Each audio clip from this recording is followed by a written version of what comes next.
सड़क के किनारे लोग खड़े कबूतरों को उड़ा रहे थे। उनके साथ ही बहुत से लोग उनको देख रहे थे। वहां से अहमद अपने पापा के साथ साइकिल पे वहां से गुजर रहा होता है।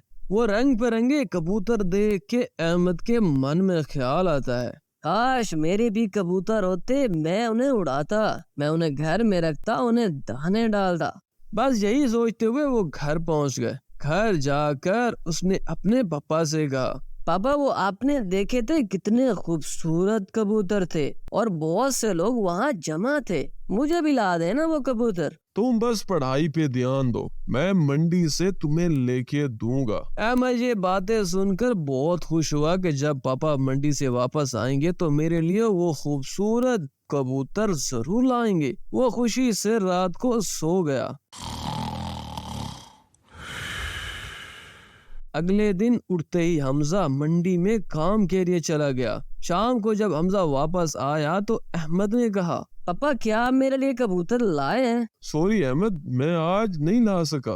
वो कल मैं पक्का तुम्हारे लिए कबूतर जरूर लाऊंगा, बस मैं काम की वजह से भूल गया था। पापा आप हर रोज बहाना कर देते हैं, मुझे हर हाल में कबूतर चाहिए और बस, और कोई बात मैं नहीं सुनूंगा। अहमद की अम्मी, अहमद आप जिद छोड़ो ना, तुम्हारे पापा ने कहा है कि वो लाएंगे कबूतर तो वो मंडी से ला देंगे, आप छोड़ दो उनकी जान। अहमद के पापा ने अपनी बीवी से पूछा, वो अम्मी जान कहाँ है? मैं उनके लिए बाहर से कुछ लाया हूँ। हाँ, वो पिछली गली में भंडारा बट रहा था तो मैं उनके लिए ले आया। अहमद की दादी एक साइड पे बैठी हुई थी और उसने कहा, हमजा तुम्हें मेरी वजह से कितनी परेशानी उठानी पड़ती है ना, काश मैं ठीक होती तो ये काम मैं खुद कर देती। अहमद के पापा हमजा वहां से चलते हुए माँ के पास आया और उनको खाना दिया।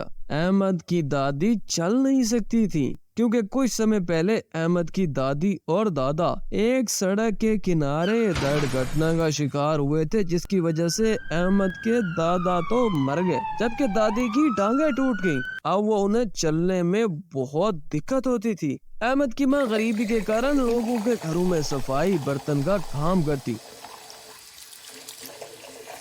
और उसके पापा हमजा मंडी में काम करते और उसी से उनके घर का गुजारा होता। हमजा काफी समय से कबूतरों के पीछे पड़ा हुआ था, पर उसके मामा और पापा की इतनी ज्यादा कमाई नहीं थी कि वो उसके लिए कबूतर ला सके। इसीलिए हर रोज हमजा कबूतरों का पूछता और उसके पापा उन्हें हर रोज डाल देते। एक दिन दादी की ऐनक टूट गई। दादी को देखने में दिक्कत होती थी। इतनी देर में अहमद स्कूल से वापस घर आ गया। अहमद स्कूल से वापस आ गए तुम? जी दादी जान, बस अभी आया हूँ। बेटा वो मेरी ऐनक टूट गई थी तो तुम उसे बाजार से मुझे ला दो। जी दादी जान, बस मैं खाना खा लूं फिर जरूर लाऊंगा। अहमद खाना खाने लगता है। खाना खाने के कुछ देर बाद दादी से पैसे लिए और घर से निकल गया। काफी समय बीत गया लेकिन अहमद वापस घर न आया। दादी परेशान होने लगी कि अहमद को कुछ हो ना गया हो। इतनी देर में अहमद के पापा हमजा भी घर आ जाते हैं। अरे हमजा बेटा, अहमद मेरी ऐनक के लिए बाहर गया था, काफी देर बीत गई है, वो वापस नहीं आया। तुम जाओ ना, देखो पता करो कि वो कहाँ है। अम्मी जान, मैंने कई बार कहा है कि उसे बाजार ना भेजा करो, अभी वो इतना समझदार नहीं हुआ। ये बात करते हुए हमजा जल्दी से बाहर गया लेकिन अहमद उसे नजर ना आया। फिर वो अहमद के दोस्त बंटी के घर गया। वहाँ जाके हमजा ने कहा, बंटी बेटा, अहमद कहीं दिखाई नहीं दे रहा, तुम्हारे पास आया था क्या? अंकल आया तो था, पर वो एक और लड़के के साथ आगे चला गया। है खुदाया,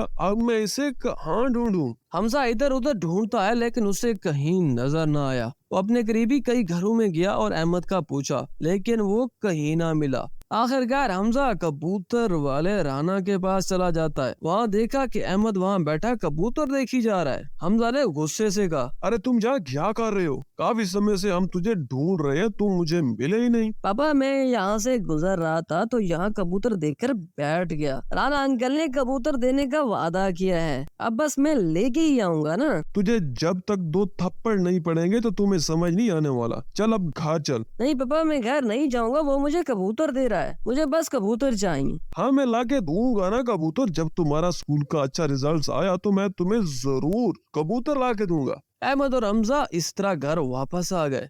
कुछ दिन बीत गए। एक दिन जब हमजा काम से वापस आ रहा था तो उसने देखा राना को कबूतर ले जाते हुए। उसके मन में ख्याल आया कि राना को देखता हूँ, जब वो सोएगा तो कबूतर चोरी करके ले जाऊंगा। हमजा एक जगह जाके बैठ गया और राना के सोने का इंतजार करता रहा। लेकिन उस दिन राना का एक दोस्त आ गया और वो काफी देर वहाँ बैठा रहा और वो ना सोए। आखिर में हमजा थक कर वहाँ से वापस घर आ गया। एक दिन राना को एक दोस्त की शादी पे जाना था। उसको आदमी नहीं मिल रहा था जो उसके घर और कबूतरों का ख्याल करे। वहाँ से हमजा गुजर रहा था तो राना ने कहा, हमजा भाई आप कहाँ जा रहे हैं? मैं मंडी जा रहा हूँ काम पर। देखो हमजा मेरे दोस्त की शादी है और मुझे वहाँ जाना भी जरूर है। तुम मेरे घर और कबूतरों का ख्याल रखो तो मैं तुम्हें आज की दिहाड़ी दे दूंगा। हमजा सोचने लगा कि शहर जाने से अच्छा है मैं इसके घर में रुक जाऊं। कुछ देर सोचने के बाद हमजा ने कहा, हाँ ठीक है राना भाई, मैं तुम्हारे घर का ख्याल जरूर रखूंगा। राना अपनी फैमिली के साथ दोस्त की शादी में चला गया। रात को जब हमजा राना के घर सो रहा था तो 3 चोर उसके घर में घुस गए।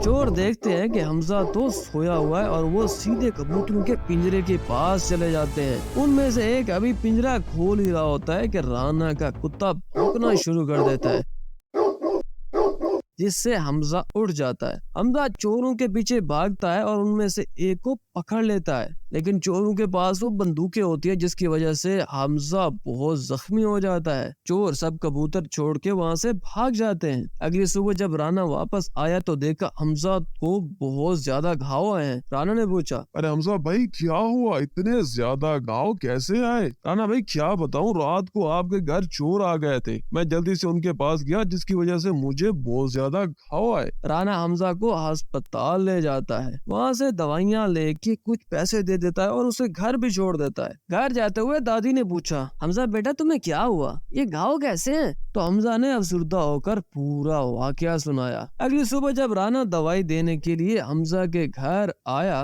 तो बाहर आके सुनता है हमजा का बेटा अहमद अपने पापा से कह रहा है, पापा मैंने आपको कितनी बार कहा है कि मुझे बस कबूतर चाहिए, आप मुझे ला के दे ही नहीं रहे। बेटा मैं पैसे कहाँ से लाऊं? मुझे बहुत ज्यादा घाव आया और मुझे तो अस्पताल जाने के पैसे नहीं है। ये सारी बातें साथ खड़ा राना सुन लेता है। वो वहीं से वापस जाता है और 4 खूबसूरत कबूतर उनके घर लाता है। वो कबूतर अहमद को देता है, जबकि दवाइयाँ हमजा को देता है और कहता है कि अगर तुम्हें पैसों की जरूरत है तो मुझसे आके बात करना, मैं तुम्हारी जरूर मदद करूंगा। तो बच्चों, जिस तरह हमजा ने राना के कबूतर बचाए तो उस तरह राना ने भी उनको मुफ्त कबूतर दिए और दवाई भी ला के दी। तो बच्चों, अगर आपको हमारी कहानी पसंद आई तो हमारी वीडियो को लाइक और शेयर करें। हमारे चैनल को भी सब्सक्राइब कर दें और साथ लगे घंटी के निशान को दबाना मत भूलें ताकि आने वाली मजे मजे की कहानियां आप लोगों तक पहुंच सके।